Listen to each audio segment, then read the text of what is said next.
বেটাতে কি বলা হচ্ছে যে হলো যে চিন্তা ভাবনাগুলো আমাদের করা প্রয়োজন এবং চিন্তা ভাবনার যে বিষয়গুলো যেগুলো নিয়ে আমাদের প্রবলেম সলভিং করতে হবে সেই ডেটাগুলো বেটা মোডে দিয়ে দিতে হবে ব্রেনকে, ঠিক আছে। তারপরে হলো থেটাতে কি বলা হচ্ছে, লিঙ্ক টু দা কি বলা হচ্ছে ড্রনেস, লাইট স্লিপ, মেডিটেশন, তারপরে হচ্ছে অ্যান্ড ক্রিয়েটিভিটি।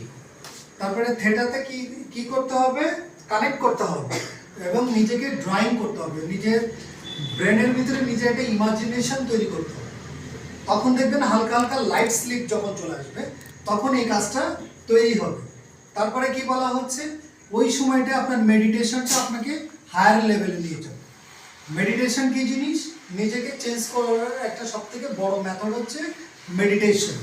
মেডিটেশনের মাধ্যমে মানুষ নিজেকে প্রোগ্রেস করে, কিন্তু আমাদের সোসাইটিতে আমাদের কালচারে মেডিটেশন জিনিসটাকে অনেক লাইটলি দেখা হয়, অনেকে এই বিষয়টা বোঝেই না, জানেই না, 99% পিপল, ঠিক আছে। কিন্তু মেডিটেশন হচ্ছে একটা মানুষের হিউম্যান লাইফের চিন্তাভাবনা এক্সপেনশনের জন্য, এলাবোরেট করার জন্য, বিস্তৃত করার জন্য, নিজেকে বিকশিত করার জন্য সবথেকে গুরুত্বপূর্ণ একটা জিনিস।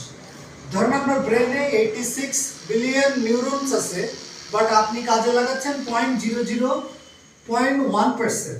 তাহলে আপনি নিজে এখানে কল্পনা করেন, আপনি যখন মেডিটেশন করবেন তখন আপনার ভিতরে এই ইলাস্ট্রিসিটিটা, এই বৃদ্ধিটা আপনি আস্তে আস্তে অনুভব করতে পারবেন, যেটা আপনার লাইফের জন্য অত্যন্ত গুরুত্বপূর্ণ। মোস্ট অফ দ্য পিপল যে কাজগুলো করে আমাদের সোসাইটিতে, সেটা হচ্ছে তারা হচ্ছে জীবন ধারণের জন্য তার পছন্দের বাইরে গিয়ে সে কোনো একটা কাজে নিজেকে জড়িয়ে ফেলে। পড়াশোনা যে উদ্দেশ্যে সে পড়াশোনা শুরু করে, তার শেষে এসে সেই উদ্দেশ্যটা তার জিরোতে এসে চলে আসে। কারণ সে একটা ড্রিম নিয়ে যখন পড়াশোনা করে যে আমি এটা হব ওটা হব, এটা কিন্তু একটা চাইল্ডহুডের মধ্য দিয়ে কিন্তু আমাদের লাইফে কিন্তু একটা গোল থাকে যে আমি বড় হয়ে এটা হতে চাই। দেখবেন বাচ্চাদেরকে জিজ্ঞাসা করবেন তুমি বড় হয়ে কি হতে চাও, বা অনেক প্যারেন্টসরাও চায় যে তার সন্তান বড় হয়ে এটা হোক, কিন্তু আলটিমেটলি পড়াশোনা শেষ করে দেশের কালচার অনুযায়ী সেই জব ইন্ডাস্ট্রি বা যে কাজটা তাকে ফোকাস করা হয়েছিল সেই দিকে সে যেতে পারে না।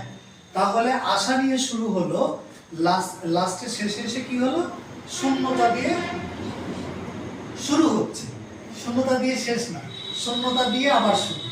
আশা তো শেষ, আশা নিয়ে শুরু হলো, ইউনিভার্সিটি কমপ্লিট করলো, করার পরে যখন বিভিন্ন গভর্নমেন্ট জব অ্যাপ্লাই করলো, পারলো না, কারণ এখানে তো কম্পিটিশন বেশি। কারণ হচ্ছে আমরা কি শিখেছি যে প্রাইভেট এবং সরকারি, গভর্নমেন্ট অ্যান্ড প্রাইভেট জব ইন্ডাস্ট্রিতে চাকরির সুযোগ আছে অনলি 30%।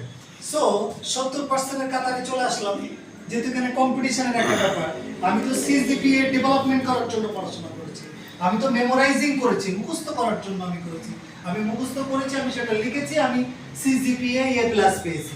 স্যার আমার রেজাল্ট জানেন, আমার রেজাল্ট হলো high class, this and that. But তাকে ডেকে আপনি একটা প্রেজেন্টেশন দিতে বলেন, ও পারবে না। ওকে আপনি একটা সিভিডি লিখতে বলেন, ও পারবে না। মোস্ট অফ দ্য পিপলসের ক্ষেত্রে আমি বলছি, সবাই একরকম না, এবং এক্সেপশনাল কোনো এক্সাম্পল, ঠিক আছে, যারা এক্সেপশনাল তারা এক্সেপশনাল।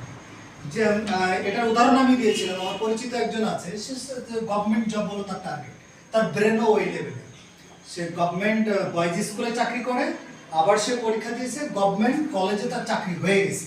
তো ওই লেভেলে যাওয়ার জন্য তার চোখ দুটো এমন হাই পাওয়ারের চশমা ব্যবহার করে যেটা আপনার দিলে আপনি মাথা করে পড়ে যাবেন। তার মানে প্রত্যেকটা মানুষের কিছু ল্যাকিংস থাকে, অ্যান্ড মিশন অ্যান্ড ভিশন থাকে। যদি আপনার ভিশন যদি আপনার ভিশন যদি ক্লিয়ার না হয়, সেটা যদি বিলিভে পরিণত না হয়, তাহলে আপনার লাইফে আপনি কখনোই সেটা করতে পারবেন না। আপনি চান একরকম জিনিস, বাট আপনি বিলিভ করেন আরেক জিনিস, আপনার কখনো চাওয়ার জায়গাটা আপনি কখনো ইমপ্লিমেন্ট করতে পারবেন না। Whatever you want, that is not important, but important বিষয়টা হলো আপনি যেটা করার জন্য নিজেকে প্রস্তুত করেছেন সেটা আপনি করছেন কিনা, that is very important thing, এবং আপনি সেটা বিলিভ করেন কিনা, ঠিক আছে। তো তারপরে আমরা কি বলেছি এখানে, আমরা একটু ওভারঅল সামারাইজ করে দিচ্ছি বিষয়গুলো, আমরা যে ক্লাসগুলো এখানে করলাম। তার মানে হলো পার্সোনাল ডেভেলপমেন্ট এবং স্কিল ডেভেলপমেন্ট ছাড়া লাইফে কখনো সাকসেসফুল আনা যাবে না এবং করা